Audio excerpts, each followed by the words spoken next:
Bismillahirrahmanirrahim. Assalamualaikum warahmatullahi wabarakatuh. Kali ini saya akan membahas tentang materi pertama, yaitu landasan teori belajar. Landasan teori belajar pada dasarnya merupakan penjelasan mengenai bagaimana terjadinya belajar atau bagaimana informasi diproses di dalam pikiran siswa itu. Berdasarkan teori belajar, diharapkan suatu pembelajaran dapat lebih meningkatkan perolehan siswa sebagai hasil belajar. Oke, kita lanjut. Teori yang pertama yaitu teori belajar kognitif. Teori ini menggambarkan bahwa belajar terdiri dari beberapa proses, antara lain analisis mengolah informasi, prediksi, dan juga problem solving. Teori yang kedua yaitu teori bermakna Ausubel. Ausubel adalah seorang ahli psikologi kognitif. Inti dari teori Ausubel ini tentang belajar bermakna. Belajar bermakna suatu proses mengaitkannya informasi baru pada konsep-konsep yang relevan yang terdapat dalam struktur kognitif seseorang. Selanjutnya, teori yang ketiga yaitu teori belajar konstruktivisme. Teori pembelajaran konstruktivisme adalah siswa harus menemukan dirinya sendiri dan mentransformasikan kompleks informasi, mengecek informasi aturan baru dengan aturan yang lama dan merevisinya apabila aturan-aturan itu tidak lagi sesuai.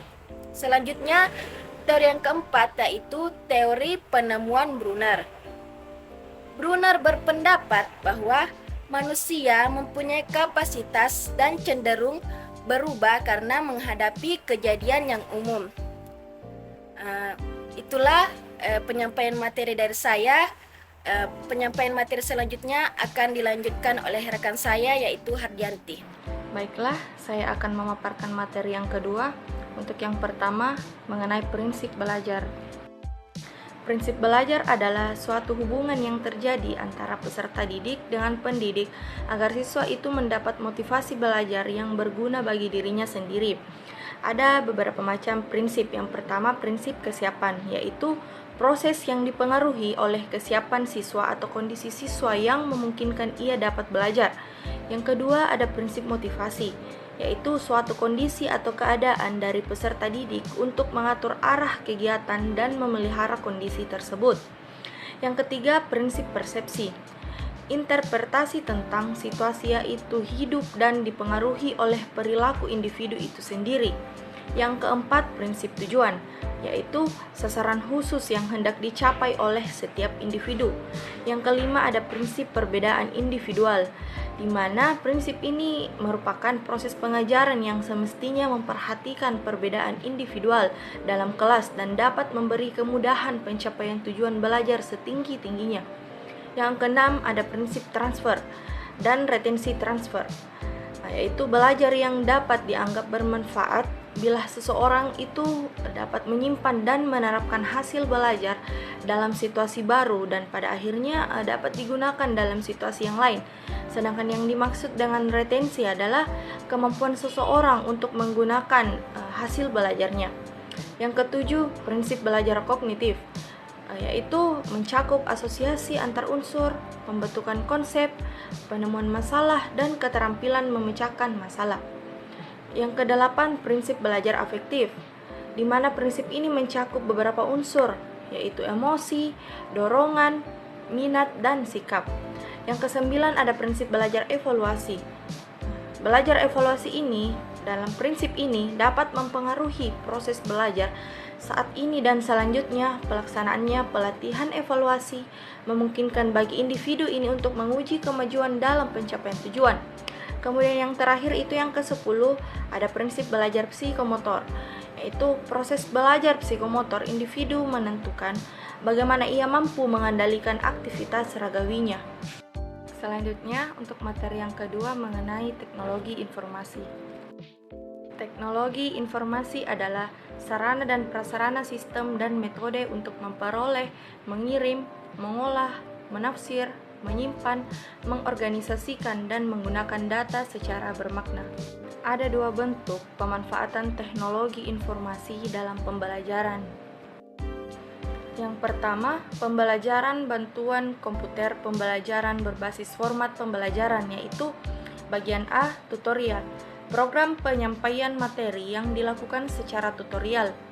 Informasi dapat disajikan dengan teks, gambar, atau grafik. Bagian B, praktek dan latihan format.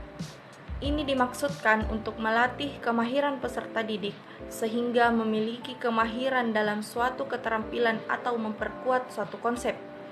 C. Simulasi. Program ini mencoba menyamai proses dinamis yang terjadi di dunia maya. Bagian D. Percobaan atau eksperimen. Program menyediakan serangkaian peralatan dan bahan, kemudian peserta didik melakukan percobaan atau eksperimen sesuai petunjuk dan kemudian mengembangkan eksperimen-eksperimen lain berdasarkan petunjuk tersebut. Terakhir, bagian E, permainan.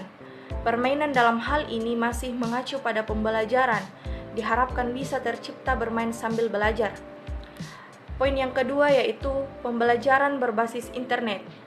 Ada 5 aplikasi standar yang digunakan dalam proses pembelajaran, yaitu A. Email, merupakan surat elektronik yang memungkinkan seseorang untuk mengirim atau menerima pesan.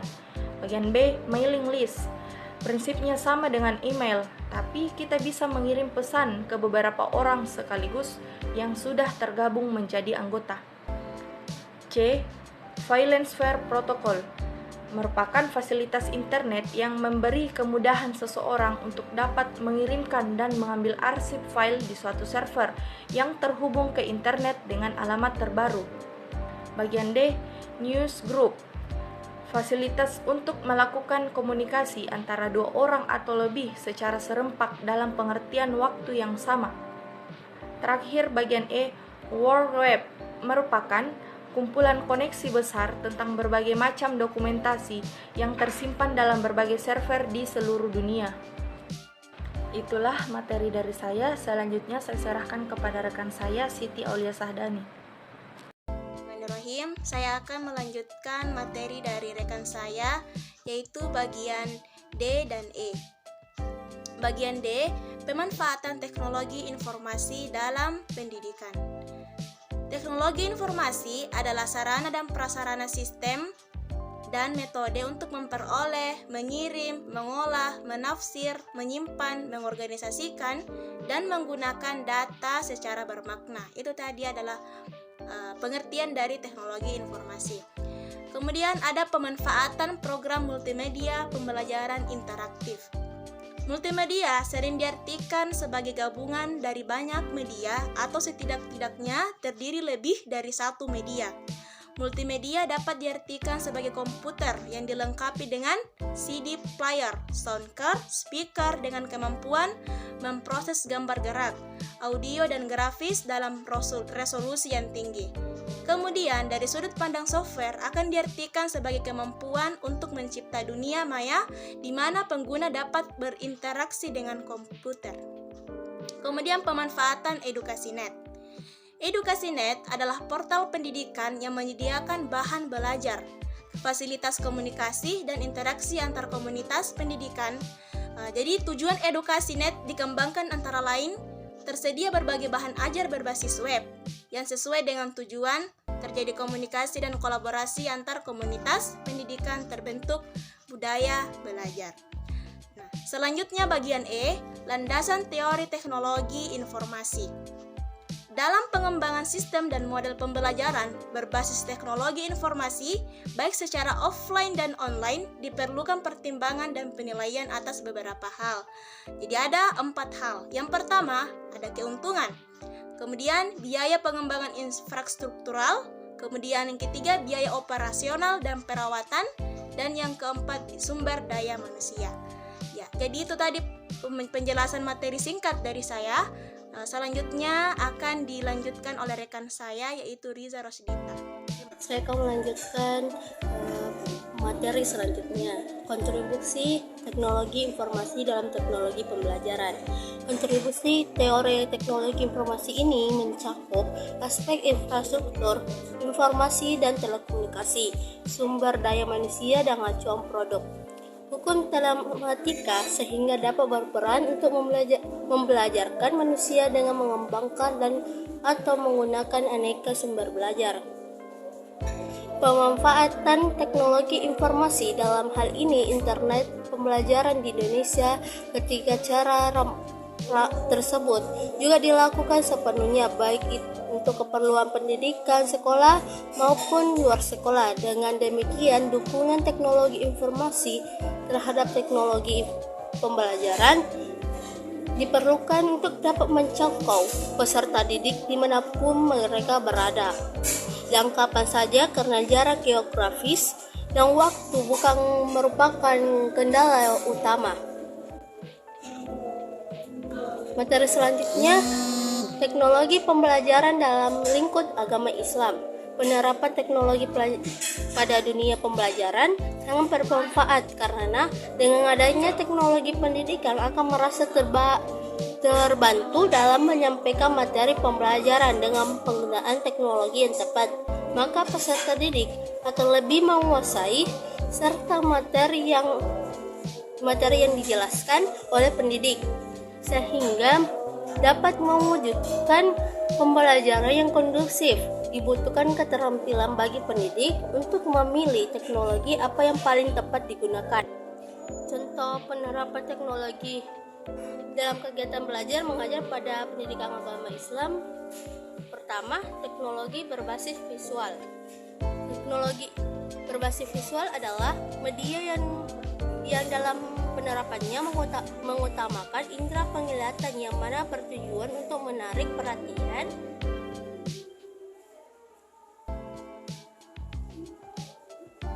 peserta didik dalam penyampaian materi. Kedua, teknologi berbasis audio. Teknologi berbasis audio adalah media yang dalam penerapannya mengutamakan indera pendengaran dengan menggunakan bantuan audio. Maka peserta didik dapat memilih rasa penasaran dan dapat lebih semangat dalam mengikuti pembelajaran. Ketiga, teknologi berbasis audio visual. Teknologi berbasis audio visual ini merupakan media yang mana dalam penerapannya menggunakan indera pendengaran maupun indera penglihatan secara bersamaan. Keempat, teknologi berbasis internet. Penerapan teknologi informasi berbasis internet dalam pembelajaran pendidikan agama Islam yaitu penggunaan email maupun e-learning. Penggunaan email dapat mempermudahkan peserta didik dalam mengumpulkan tugas. Selain itu, dengan adanya email, pendidik pun akan merasakan kemudahan dalam penerapannya. Sekian dari saya. Baik, saya akan melanjutkan pembacaan materi dari Saudari Riza Rosdita yaitu bagian H. Tren zaman sekarang yang menerapkan ICT dalam bidang pendidikan sangat banyak memberikan kontribusi bagi pengembangan teknologi pembelajaran.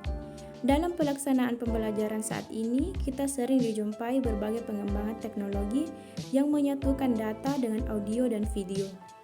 Dalam pembelajaran sehari-hari, internet juga sering kita jumpai. Internet ialah alat komunikasi yang terjangkau di mana memungkinkan kita berinteraksi antara beberapa orang tanpa harus bertemu langsung.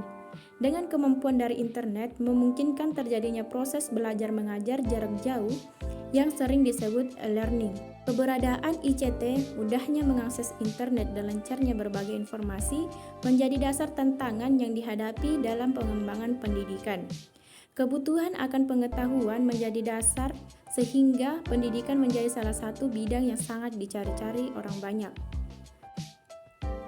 Namun, sudah terdapat gejala besar yang sangat jelas adanya, berbagai ragam jenis dan macam produk teknologi, salah satunya dari teknologi komunikasi yang sangat banyak kita jumpai di kehidupan sehari-hari, yang didukung oleh kemajuan zaman dan dunia tanpa batas.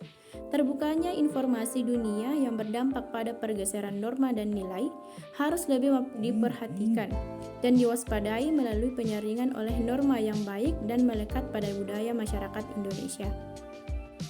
Baik, itulah materi terakhir dari saya.